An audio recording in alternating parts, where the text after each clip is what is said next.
Et à l'occasion d'une ascension du mont Kenya, qui est un sommet modeste, qui fait 5200 mètres, comment l'expérience que j'ai vécue m'a permis de faire un parallèle avec le monde de l'entreprise. C'est atteindre un sommet en équipe. Il y a 3 ans, j'ai eu la chance de m'embarquer avec 2 amis sur un sommet. On a planifié notre projet. Alors le Kenya, pour ceux qui n'ont pas eu la chance d'y aller, c'est sur l'est de l'Afrique. Ça ne touche pas forcément à l'ensemble des pays que vous connaissez, ça touche à la Tanzanie en l'occurrence, et ça a un accès sur la mer. Et le mont Kenya est le 2e sommet d'Afrique par rapport au Kilimandjaro, qui est le 1er sommet d'Afrique, qui lui est en Tanzanie. Donc on les voit, quand on est au sommet de l'un, on voit le sommet de l'autre par beau temps, et il y a plusieurs centaines de kilomètres entre les deux. Et là, il s'agit du mont Kenya. Le mont Kenya est plus un sommet alpin qu'un sommet. Ça ne veut pas dire que le Kilimandjaro n'est pas élevé, mais la topologie du Kilimandjaro est plus un grand dôme, alors que le mont Kenya est plus une typologie alpine des sommets. Le projet que nous avons mis en place a fait l'objet d'une préparation assez longue, et nous avons décidé ensemble de choisir notre cible.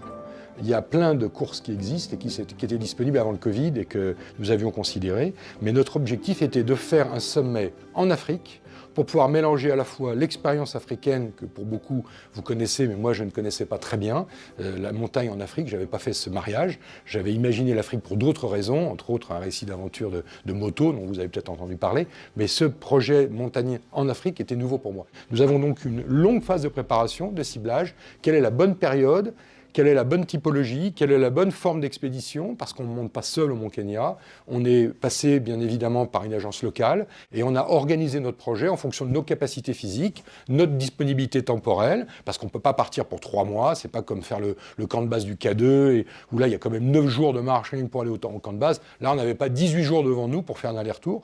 Donc on a décidé de faire un sommet qui était dans notre capacité, atteignable, avec un maximum de risques. La montagne est un environnement dangereux, et vous allez comprendre pourquoi, effectivement, on a eu quelques surprises. Donc, vous êtes le seul à connaître votre condition. Beaucoup de gens à qui on parle, et vous êtes fit pour cette expédition? Ah ouais, moi je fais de la gym, je vais au club de gym 2 fois par semaine, je cours, je fais du vélo, je fais des pompes. D'accord, mais le fitness, c'est pas ça. Le fitness, c'est la capacité de contrôler son mental autant que son physique. Est-ce que vous avez un mental qui va vous permettre de tenir? Parce que les difficultés vont pas manquer, et vous verrez pourquoi je vous dis ça. Ça peut arriver dès le premier jour, une surprise, un imprévu. Est-ce que votre structure mentale est adaptée à l'effort physique qui va vous demander? Parce que trouver les bonnes excuses pour pas monter au sommet, il y en a des milliers. Je peux vous en donner tout de suite 3 ou 4 qui sont parfaitement valables. Donc, est-ce que vous êtes fit pour la mission? Fit individuellement et fit collectivement. Donc ça, vous êtes le dernier. Et le guide qui va nous accompagner pourra, au dernier moment, nous dire non, tu n'es pas mûr, tu n'es pas fit, tu n'es pas prêt pour cette étape. Donc on est capable de s'auto-analyser, mais on fait confiance au guide, qui quand même c'est son métier, pour pouvoir mesurer. C'est un peu le parallèle dans l'entreprise.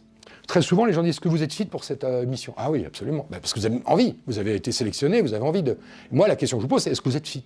Est-ce que vous avez le niveau de préparation physique et mentale, ou professionnelle et mentale, pour garantir un résultat à cette mission?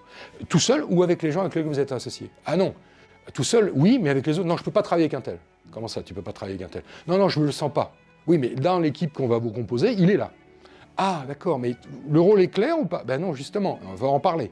Donc très souvent, les gens se sentent capables individuellement de faire quelque chose, mais ils ont du mal à se conjuguer au pluriel. Or, je pense qu'aujourd'hui, la réussite de projets professionnels passe par une conjugaison plurielle, passe par la capacité de s'associer ensemble à un objectif commun. Ça veut dire que nos différences, nos niveaux de préparation, nos capacités intellectuelles, émotionnelles, relationnelles, tout ça va s'intégrer comme dans une espèce de maillage. Et c'est ça qui fait la réussite d'un projet. En haute montagne, comme dans le monde professionnel. Donc la question qui était posée, c'est est-ce qu'on a envie, nous 3, parce qu'on était 3, de faire ce sommet ensemble? Et on a passé pas mal de temps à discuter de la méthodologie, de l'itinéraire, de la saison, du mode de portage, parce que sur certains pays, on n'a pas le choix, on est obligé de passer par des portages. Donc, il faut identifier les risques, il faut maintenir quand même une certaine lucidité sur les risques qu'on associe. Il y a des risques de type physique, il y a des risques de type météorologique, il y a des risques de type financier, il y a des risques de type politique dans certains pays. C'est pas forcément facile de planifier 6 mois à l'avance une expédition dans certains pays qui sont perpétuellement en remue-ménage politique. Et le mois où nous sommes allés au Kenya, il y a eu un remaniement ministériel. J'ai eu la chance de rencontrer le ministre du Tourisme, c'est une coïncidence. Le soir où nous prenions l'avion, il était plus ou moins remplacé. Et il y avait 2 premiers ministres ou 2 présidents qui avaient été nommés au même moment. Donc ça peut avoir un impact sur les missions. Donc une préparation, une logistique assez fine doit être faite. Et puis après, le projet que nous avions, il avait une vision culturelle. Moi, j'avais envie de découvrir ce monde africain pour des tas de raisons familiales que je ne connaissais pas, et certainement des gens autour de moi m'en avaient beaucoup parlé. Mes deux autres amis avaient une autre expérience, et on avait essayé de faire une mutualisation de nos désirs. Et c'est vrai que dans les projets professionnels, c'est pareil, il n'y a pas que le besoin, il y a le désir. Et encore une fois, je réitère ce conseil, si tous les patrons de programme pouvaient s'imaginer qu'il n'y a pas que l'aspect besoin, mais qu'il y a aussi l'aspect plaisir et désir, qui font les deux facteurs constituants de la réussite d'un programme, n'hésitez pas à revalider le côté désir qui associe plus facilement l'individu à un projet collectif que simplement le besoin de participer. Donc nous, on avait une motivation individuelle de vivre l'Afrique et de monter sur un des plus beaux sommets. Alors évidemment, on prépare, on est prêt pour affronter des conditions. Alors il peut y avoir de la neige, il peut y avoir beaucoup de variations de température entre la base du camp de base, enfin la base du Mont Kenya et le sommet. Entre 5200 mètres, il y a énormément de variations climatiques. C'est pas du tout la même végétation, c'est pas du tout la même flore, c'est pas du tout la même faune. Et on passe de forêts luxuriantes très humides en bas à une espèce de savane intermédiaire, à de la roche pure pour les 1000 derniers mètres. D'ailleurs, le sommet du Mont Kenya, c'est une voie ferrata parce qu'ils ont considéré que c'était plus safe pour que les gens puissent monter. Alors, il n'y a pas énormément de gens qui font le Mont Kenya par rapport au Kili, mais il y a énormément de gens quand même qui ont trouvé pratique d'avoir quelques échelles de métal fixées sur le sommet. Donc, le temps d'acclimatation est indispensable. Il y a des règles qui font que malheureusement, on ne peut pas tous avoir la même capacité de s'adapter à l'altitude. Il y a certaines populations qui vivent en Amérique latine qui n'ont aucun problème à vivre sur des plateaux à 6000 mètres parce qu'ils ont une autre structure moléculaire dans leur sang qui n'est pas celle que nous avons, nous, en ville. Moi, j'ai vécu entre Londres et Paris. Je suis un élément occidental, même si j'ai fait un peu de montagne dans les Alpes. On n'a pas trop de soucis d'altitude dans les Alpes, alors que vous passez au-dessus de 5000 mètres, là, vous commencez à vous rendre compte qu'il y a un impact sur votre respiration, votre circulation sanguine. Et vous comprendrez pourquoi dans quelques instants. Malheureusement, beaucoup de tours opérateurs réduisent les durées d'acclimatation parce que c'est invendable. Donc on fait croire aux gens qu'ils peuvent descendre de l'avion et 2 jours après faire le sommet. Moi, je pense que c'est une erreur. C'est comme dans les affaires, il y a une phase de préparation.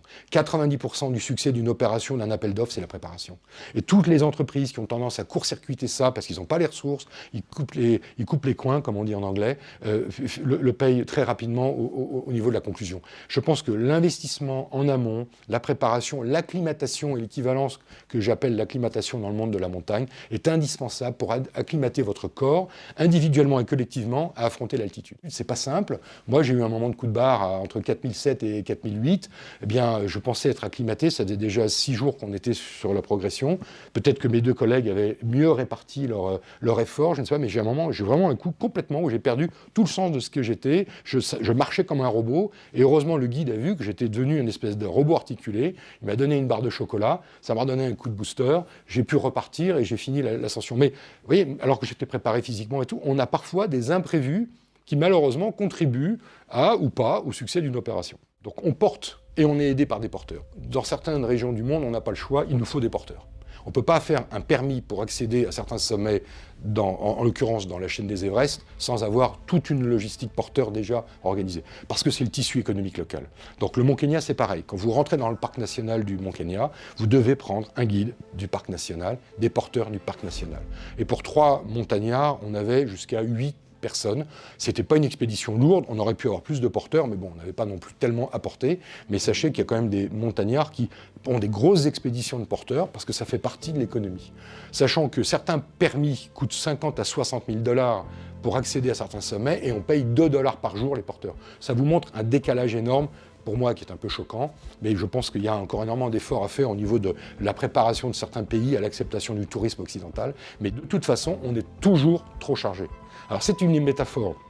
Vous voyez sur cette image, ce sac à dos un peu trop lourd que porte ce montagnard, eh bien c'est une métaphore. Est-ce qu'on n'a pas tendance à prendre trop de bagages ? On a toujours l'impression qu'on va manquer de quelque chose. C'est un phénomène humain.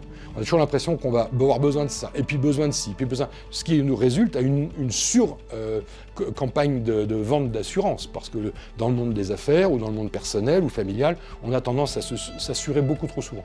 Je pense que dans le monde professionnel, c'est pareil. Est-ce qu'on n'a pas tendance à prendre trop de bagages avec soi ?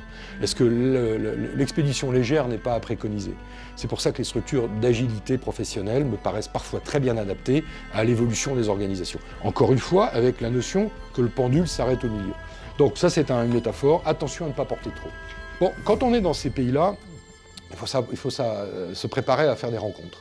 Alors nous, on a eu une expérience un peu délicate, parce que dès la première journée, notre 4x4, en rentrant dans le parc, a été pris de plein fouet par un camion forestier qui était en panne de frein et qui descendait sans lumière, sans rien, dans la poussière. Il nous est rentré en plein dans le camion.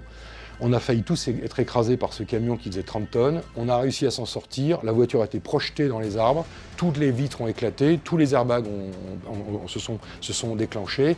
Et on a passé une demi-journée à attendre les secours. Heureusement, nous n'étions pas blessés. Mais voilà, un imprévu, comme ça, arrive. C'était pas du tout dans notre liste d'imprévus. On s'imaginait avoir des imprévus qui soient de nature physique, qui soient de nature météorologique. On n'avait pas imaginé un accident de voiture contre un camion en entrant dans le parc.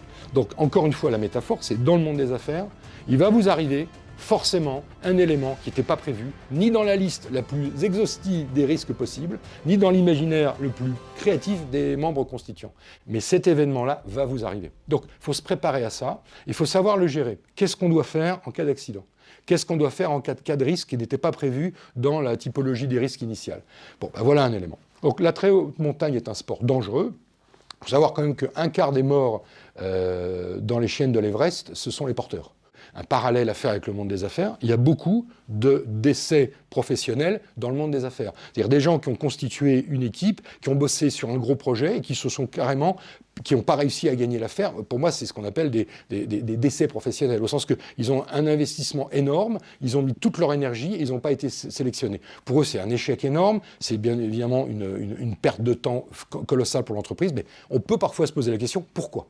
Pourquoi cette entreprise a concouru sur cet appel d'offres alors que tous les indicateurs étaient au rouge, qu'il était évident que l'entreprise n'allait pas être sélectionnée pour plein de raisons. Il n'y avait pas d'adéquation avec la connaissance industrielle. Il n'y avait pas de relations politiques à bon niveau. Il n'y avait pas de relations projet au bon niveau. Il n'y avait pas de préparation faite au bon niveau. Il n'y avait pas d'offre à valeur ajoutée suffisamment claire pour que le client se dise on va prendre le risque de vous. Et enfin, le prix était mal calculé. Donc on dit souvent que le prix n'est pas le bon, mais souvent il y a beaucoup d'autres paramètres qui n'étaient pas bons. Et le choix du client de ne pas vous sélectionner est souvent parfaitement justifié. Alors, l'ego de chacun dit mais non, c'est parce qu'on était trop cher. Mais faites le post-mortem sur une opération et vous allez vous rendre compte que beaucoup de décès professionnels sont parfaitement anticipables. Et si vous aviez regardé comment vous avez monté votre équipe projet, votre équipe de porteurs, comment vous aviez dégagé votre stratégie, votre itinéraire, vous vous rendez compte que vous avez fait mauvais choix d'itinéraire, mauvais choix de saison, mauvais choix de portage. C'est un parallèle, bien évidemment. Mais je pense que j'invite tous les chefs de projet qui s'imaginent être les guides d'une expédition à se poser la question. Est-ce que j'ai choisi le bon itinéraire ?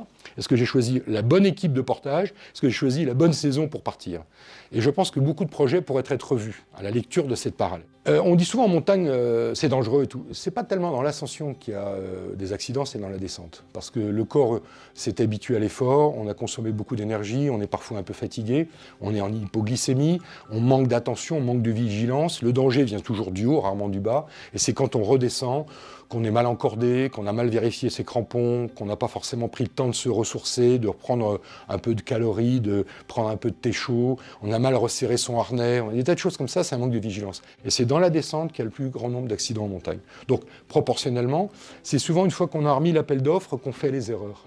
C'est souvent à ce moment-là que l'attention, la vigilance diminue et que les erreurs individuelles ou collectives sont visibles. Et vous faites un appel inutile au client, vous envoyez un email qui n'est pas nécessaire au client, vous manifestez votre excitation ou votre énervement sur le marché, alors que le client n'était pas au courant de ça, il l'entend. Il dit tiens, ils ne sont pas contents, mais on n'a pas pris de décision. Enfin, il y a plein d'erreurs qu'on fait à la descente. C'est une métaphore, bien évidemment. Il faut créer une équipe.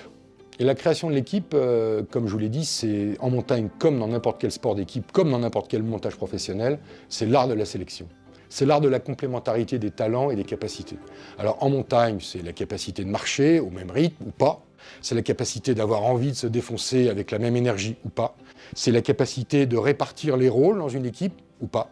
Il y en a qui sont plus à l'aise en topographie, sont plus à l'aise avec l'altimètre, les boussoles, les cartes, les GPS. D'autres, ils sont plus à l'aise avec la logistique du camp, du lieu de camp, du feu, de la cuisine. D'autres, c'est plutôt des gens qui ont une capacité de soin, donner de la bobologie, donc donner envie aux gens de faire un pas de plus, de remonter le moral. Chacun a un rôle.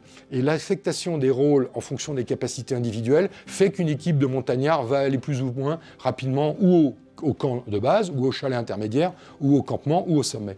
Et les équipes qui ne se parlent pas, qui ne s'apprécient pas, qui ne se comprennent pas, qui se considèrent pas, sont rarement celles qui finissent le sommet. Donc moi, je fais un parallèle. Faites au moins attention à ce que votre équipe dans les projets se découvre. Passez du temps à créer ces connexions, passez du temps à organiser des rencontres. C'est peut-être du temps, effectivement, c'est peut-être de l'énergie que vous leur demandez, mais vous ne le regretterez pas. Parce que si vous découvrez une complicité avec un collaborateur sur un programme, surtout depuis qu'on est en télétravail, les gens ne se rencontrent pas, ils ne se connaissent quasiment pas, il y a des salariés embauchés dans des grandes boîtes de services qui n'ont jamais vu leur chef, qui n'ont jamais vu leurs collègues, qui n'ont même jamais été au siège, qui s'imaginent que c'est virtuel. Vous les faites travailler ensemble sur des programmes, il est évident qu'ils n'ont pas de connexion. Ils n'ont pas fait partie de la tribu ensemble, si je prends la référence à un autre récit d'aventure que vous avez ou que vous aurez la joie d'écouter. Eh bien, je pense qu'il faut encourager ces connexions humaines, créer cette maïeutique, encourager les rencontres. On peut aujourd'hui se revoir physiquement, recréer une vie de bureau, recréer des verres ensemble à la sortie des bureaux, redonner envie aux salariés les plus récemment embauchés d'apprendre qu'ils font partie de cette tribu. Donc je pense que c'est comme une équipe de montagnards. Quand vous êtes encordés, vous vous connaissez. Et d'être encordé avec des gens que vous ignorez, que vous avez rencontrés au bureau des guides et que vous partez faire une ascension, c'est jamais bon. C'est jamais bon pour personne, ni pour le guide, ni pour les participants de la cordée. L'usage des porteurs ou des Sherpas, c'est l'exemple des sous-traitants et des freelances. Beaucoup d'entreprises, vous sous-traitez des tas de fonctions à des gens parce que c'est plus rapide, c'est moins cher.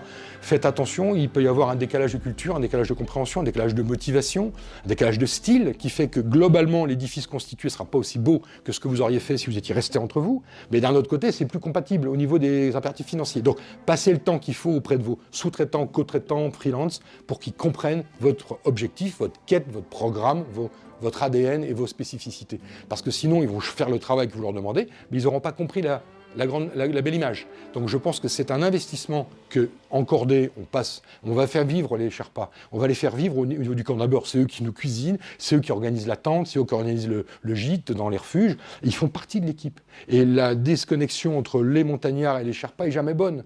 Alors parfois, ils ne parlent pas bien l'anglais, mais vous avez quand même une relation, vous êtes ensemble, vous pouvez rigoler, vous pouvez faire de la connivence, de la complicité, rien qu'un regard visuel est important. Encouragez cette complicité, cette connivence. Vous verrez, on le regrette rarement. C'était la première partie que je voulais partager avec vous. Je vous retrouve dans quelques instants pour la deuxième partie. Merci.